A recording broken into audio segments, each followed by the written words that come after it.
बोलो बद्री विशाल की।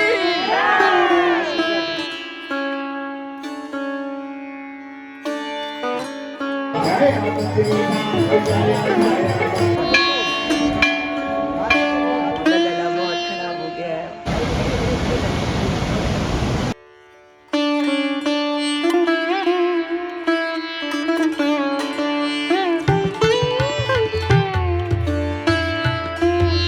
नमस्कार, मेरे चैनल पर आपका स्वागत है। तो आज हम जा रहे हैं बद्रीनाथ धाम। बद्रीनाथ धाम के बारे में ऐसा कहा जाता है कि बहुना संति तीर्थानि दिव्य भूमि रसातले बद्रीनाथ सदृश तीर्थम न भूतो न भविष्यति। अर्थात बद्रीनाथ जैसा जो धाम है वो स्वर्ग, नर्क और पृथ्वी कहीं पर न था न होगा।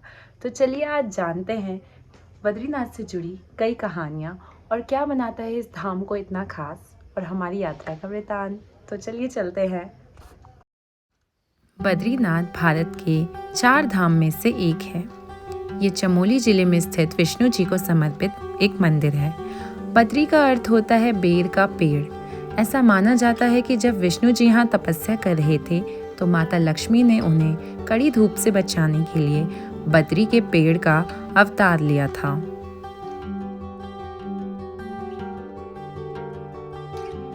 ये है श्रीनगर और यहाँ से हम जा रहे हैं बद्रीनाथ के लिए। और सुबह के अराउंड 5:30 बजे हम निकले थे। मुझे तो डर लग रहा था, यहाँ बाघ वाघ का भी खतरा था।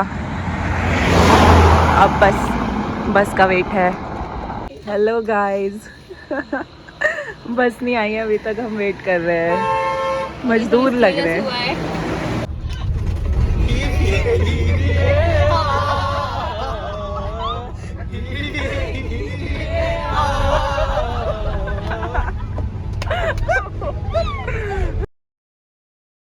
तो हंसते गाते हम परिवहन की बस में पहुंच गए थे जोशीमठ।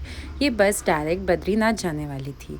साथ ही हमने जोशीमठ में देखे स्लीपिंग ब्यूटी और हाथी पर्वत, जो हूबहू एक महिला और हाथी की तरह दिखते हैं।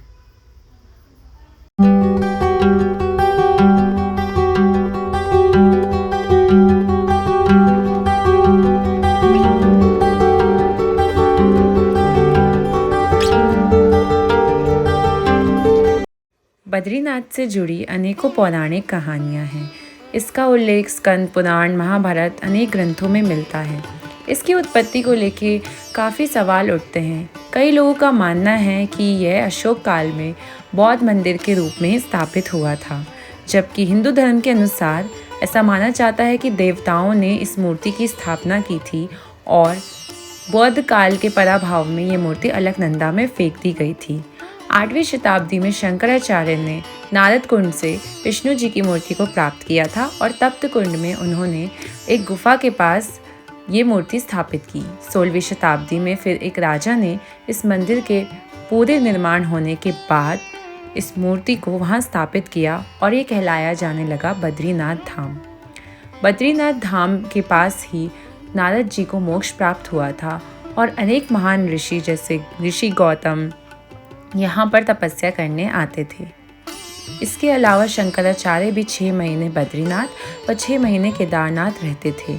पास में ही स्थित है माणा गांव, जहाँ से पांडव स्वर्ग की ओर गए थे और ब्रह्म कपाल में उन्होंने अपने पितरों का पितृदान किया था। बोलो बद्री विशाल की।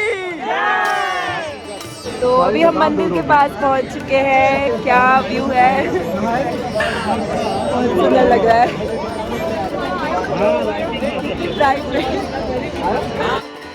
मंदिर पहुंच के जो सुकून मिला वो अलग ही लेवल का था।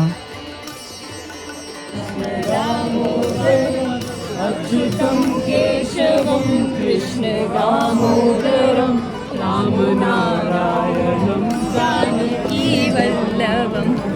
दर्शन करने के बाद आप कीर्तन स्थल पर जा सकते हैं, जहां लोग मंगल मन से नृत्य कर रहे थे और हमने भी साथ साथ कीर्तन का आनंद लिया।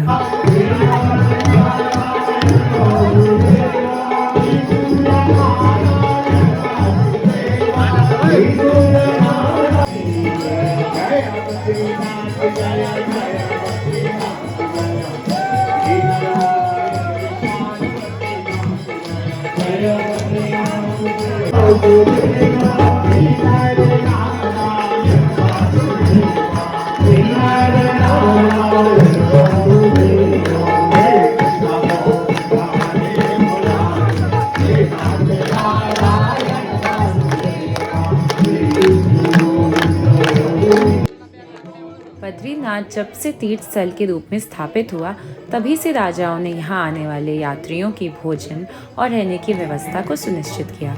आसपास गांव बसाए गए जहाँ से होने वाली आय का इस्तेमाल इन सब चीज़ों के लिए किया जाता था। इसलिए आसपास अभी भी काफ़ी सारे गांव और लोगों का बसाव है। बद्रीनाथ जी के दर्शन करने के बाद हमने दूसरे दिन की तैयारी करनी शुरू की। तो इतनी सारी घटनाएं जो बद्रीनाथ से जुड़ी हैं, ये इसे एक बहुत ही विशेष स्थान बनाती है और सच में बद्रीनाथ जैसा धाम शायद ही कभी होगा। तो ये थी हमारी बद्रीनाथ की यात्रा। मंदिर से जुड़ी ऐसी और भी अनेकों कहानियाँ हैं जिन्हें सुनकर कोई भी अचंभित हो सकता है। तो अगर आपको कभी भी चमोली आने का मौका मिले तो बद्रीनाथ के दर्शन अवश्य कीजिएगा। अब हम माणा विलेज और वसुधारा से जुड़ी हुई कहानियाँ और व्लॉग आप तक पहुँचाएंगे। तब तक बने रहें मेरे चैनल पर और लाइक एंड सब्सक्राइब करें। Bye bye.